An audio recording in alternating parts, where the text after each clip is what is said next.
Dodi Setiabudi NIM E1F0181084 dari Pendidikan Kimia Fakultas Keguruan dan Ilmu Pendidikan Universitas Mataram. Pada video pembelajaran kali ini saya akan menjelaskan materi tentang konsep entalpi reaksi. Adapun tujuan dari pembelajaran ini adalah yang pertama, mahasiswa dapat menjelaskan jenis-jenis dari perubahan entalpi reaksi. Yang kedua itu siswa dapat menuliskan persamaan termokimia dari reaksi pembentukan standar, reaksi penguraian standar, dan reaksi pembakaran. Dan yang ketiga adalah siswa dapat menghitung kalor reaksi dari jumlah tertentu zat yang bereaksi atau sebaliknya. Kita lanjut ke materi. Pertama, saya akan menjelaskan tentang persamaan termokimia. Persamaan termokimia merupakan persamaan reaksi yang memberikan informasi tentang jumlah mol zat bereaksi dan hasil reaksi, ditujukan oleh angka koefisien dan perubahan entalpi atau kalor yang menyertai reaksi tersebut. Kalor reaksi dipengaruhi oleh jumlah dan wujud zat. Contohnya adalah untuk reaksi pertama, H2 gas ditambah setengah O2 gas menghasilkan H2O liquid. Delta H reaksinya adalah minus 285,9 kJ. Nah, untuk reaksi yang kedua, H2 gas ditambah dengan setengah O2 gas menghasilkan H2O gas. Delta H reaksinya adalah minus 241,8 kJ. Nah, di sini kita lihat pada persamaan reaksi pertama dan kedua, yang berbeda adalah H2O yang dihasilkan.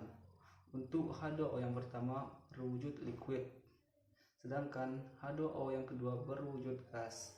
Angka koefisiennya sama-sama 1. Ternyata perubahan entalpinya berbeda. Jadi di sini terlihat bahwa wujud zat mempengaruhi harga perubahan entalpi reaksi. Untuk reaksi berikut, reaksi ketiga, kita lihat H2 gas ditambah setengah O2 gas menghasilkan H2O liquid. Delta H reaksinya adalah minus 285,9 kJ. Kita bandingkan dengan reaksi keempat, di mana reaksinya adalah 2H2 gas ditambah dengan O2 gas menghasilkan 2H2O liquid. Delta H reaksinya sama dengan 2 kali minus 285 kJ atau minus 571,8 kJ. Jadi kita lihat persamaan reaksi 3 dan 4, wujud zatnya sama. Yang berbeda adalah angka koefisiennya. H2O pada reaksi ketiga koefisiennya 1, sedangkan H2O pada reaksi yang keempat koefisiennya adalah 2. Maka delta H pada reaksi yang keempat adalah 2 kali dari reaksi delta H yang pertama. Jadi dari persamaan 3 dan 4 dapat kita lihat bahwa perubahan entalpi ditentukan oleh jumlah zat. Di sini angka koefisien berarti angka yang menunjukkan molnya. Untuk menentukan entalpi reaksi ditetapkan suatu keadaan yang dijadikan standar pengukuran, dan perubahan entalpinya dinamakan perubahan entalpi standar atau delta H. Jadi perubahan entalpi standar adalah nilai delta H untuk reaksi yang terjadi pada keadaan standar dan melibatkan jumlah mol yang sama dengan koefisien dalam persamaan reaksinya. Sebagai standar pengukuran kalor reaksi adalah suhu 25 derajat Celcius dengan tekanan 1 atmosfer dan konsentrasi 1 molar untuk zat dalam bentuk larutan. Terdapat beberapa jenis perubahan entalpi standar. Yang pertama adalah perubahan entalpi pembentukan standar atau delta HF. Perubahan entalpi pembentukan standar adalah perubahan entalpi pada pembentukan 1 mol senyawa dari unsur-unsurnya dalam bentuk yang paling stabil pada keadaan standar. Jadi, yang harus kita ingat, senyawa yang dihasilkan harus 1 mol, artinya koefisiennya harus 1, dan unsur pembentuknya dalam bentuk yang paling stabil. Ini berarti adik-adik harus ingat kembali pada pelajaran sistem periodik wujud-wujud zat yang ada pada tabel periodik. Kemudian ada unsur dalam bentuk monoatomik, diatomik, tetraatomik, dan oktatomik. Sebagai contoh, diketahui delta HF CO2 gas adalah minus 393,5 kJ. Nah, persamaan termokimianya ini dapat ditulis C solid ditambah O2 gas menghasilkan CO2 gas. Kuncinya di sini koefisien CO2 harus 1 karena di sini tadi dikatakan 1 mol.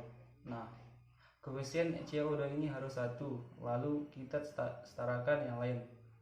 Lalu bentuk wujud zatnya harus dalam bentuk yang paling stabil. Karbon itu stabilnya pada wujud solid, sedangkan O2 itu stabilnya pada wujud gas. Jadi delta HF-nya adalah minus 339,5 kJ. Ini adalah untuk 1 mol CO2 dalam bentuk gas. Kita lanjut ke contoh yang kedua. Diketahui delta HF MgO adalah minus 601,5 kJ. Nah, persamaan termokimianya dapat ditulis. Jadi MgO unsur pembentuknya adalah Mg dan O. Mg itu monoatomik, sedangkan O itu adalah diatomik. Kemudian kita setarakan. Ini MgO koefisiennya harus 1. Kita setarakan, maka Mg ini koefisiennya 1, sedangkan O nya pada MgO O nya 1, dan O pada pembentuknya itu jumlahnya 2. Maka di sini kita berikan koefisien setengah supaya setara. Jadi delta HF nya adalah minus 601,5 kJ. Nah, sebagai catatan adik-adik, kalau unsur-unsurnya dalam keadaan murni, delta HF-nya adalah 0. Kita lanjut ke jenis perubahan entalpi reaksi yang kedua, yaitu perubahan entalpi penguraian standar atau delta HD. Perubahan entalpi penguraian standar adalah perubahan entalpi pada penguraian 1 mol senyawa menjadi unsur-unsurnya dalam bentuk yang paling stabil pada keadaan standar. Nah, jadi di sini yang harus kita ingat adalah senyawa yang diuraikan harus 1 mol dan menjadi unsur-unsur pembentuknya dalam bentuk yang paling stabil. Contoh di sini diketahui delta HD CO2 gas adalah positif 393,5 kJ. Nah, persamaan termokimianya ini dapat ditulis. Kita buat dulu CO2 gas, lalu CO2 gas terurai menjadi unsur-unsurnya yaitu C dan O. C dalam bentuk stabilnya adalah solid dan O2 dalam bentuk stabilnya adalah gas. Kemudian kita setarakan dengan catatan CO2-nya ini koefisiennya harus 1. Kebetulan di sini Ce-nya 1 dan O2-nya juga koefisiennya 1. Maka delta HD-nya adalah positif 393,5 kJ. Nah, lanjut ke contoh yang kedua. Diketahui delta HD MgO adalah positif 601,7 kJ. Persamaan termokimianya dapat ditulis MgO terurai menjadi Mg solid ditambah dengan O2 gas. Di sini MgO-nya koefisiennya harus 1, sedangkan O2-nya ini harus kita setarakan agar dia setara. Sehingga pada O2-nya ini kita beri koefisien setengah agar O yang di sebelah kiri dan kanan setara. Jadi delta HD-nya adalah positif 601,7 kJ. Nah, yang perlu dicatat di sini adik-adik, bahwa entalpi pengukuran standar ini adalah kebalikan dari entalpi pembentukan standar. Nah, untuk jenis perubahan entalpi standar yang ketiga atau yang terakhir adalah perubahan entalpi pembakaran standar atau delta Hc. Perubahan entalpi pembakaran standar adalah energi yang dihasilkan pada pembakaran sempurna 1 mol zat, unsur atau senyawa pada keadaan standar. Jadi, kuncinya di sini adalah zat yang dibakar itu harus 1 mol, dan dibakar berarti mereaksikan suatu benda dengan oksigen. Contoh diketahui delta Hc H2 gas adalah minus 285,9 kJ. Maka di sini persamaan termokimianya dapat kita tulis H2 gas ditambah O2 gas akan menghasilkan H2O liquid. Jadi yang harus 1 mol atau koefisiennya 1 adalah H2, karena H2 itu yang dibakar. Maka kita akan setarakan oksigen dengan zat yang dihasilkan, yaitu H2O. Dilihat pada reaksi, koefisien pada O2 diberi angka setengah agar O di sebelah kiri dan kanan setara. Delta Hc-nya adalah minus 285,9 kJ.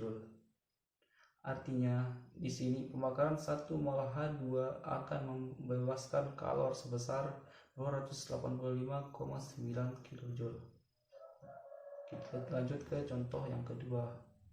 Diketahui delta Hc CH4 gas adalah minus 802,3 kJ. Berarti yang dibakar di sini adalah CH4. Maka persamaan termokimianya dapat ditulis CH4 gas ditambah 2O2 gas menghasilkan CO2 gas plus 2H2O gas. Jadi reaksi tersebut artinya pembakaran 1 mol senyawa CH4 gas akan membebaskan kalor sebesar 802,3 kJ. Nah, adik-adik, sebagai catatan, pada pembakaran reaksi yang sempurna, karbon akan diubah menjadi CO2, hidrogen akan diubah menjadi H2O, sedangkan belerang akan diubah menjadi SO2.